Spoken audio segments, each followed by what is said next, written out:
ఈరోజు ఎన్నో ద్వారాలు మన కొరకు తెరవబడి ఉన్నా, ఎన్నో ప్రయత్నాలు మన ఎదుట, ఎన్నో అవకాశాలు మన ఎదుట ఉన్నా అందులో మనం పూనుకోలేకపోవడానికి గల కారణం అధైర్యం.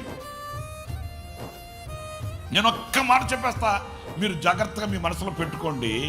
ఈ అధైర్యం అనేది ఉండే, అది సాతానుగాడు యొక్క అగ్నిబాణం అండి.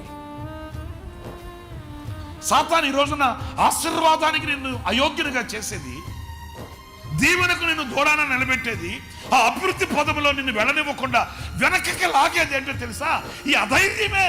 అధైర్యం అధైర్యం అధైర్యం. అందుకే మీరు పరిశుద్ధ గ్రంథంలో ఎన్నిసార్లు చదువుతారో ఏమని?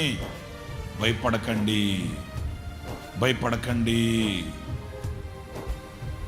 భయపడకండి, భయపడకు, భయపడకు, భయపడకు. ఎందుకు ఇన్నిసార్లు భయపడకు, భయపడకు, భయపడకనే వాక్యం మనల్ని హెచ్చరిస్తుందంటే ఈ భయమే, ఈ అధైర్యమే.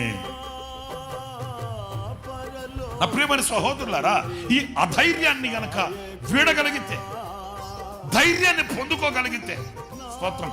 సిక్లగ్లో ధైర్యం చెడిపోయిన పరిస్థితులు ఎదురయ్యాయంటే, పట్టణం కాల్చబడిపోయింది, తనవారు కొల్లగొట్టుకొనబడబడ్డారు, లేకపోతే వాళ్ళ తనవారు అన్నవాళ్ళు దోచుకొనబడ్డారు, బందీలుగా పట్టకపోయారు.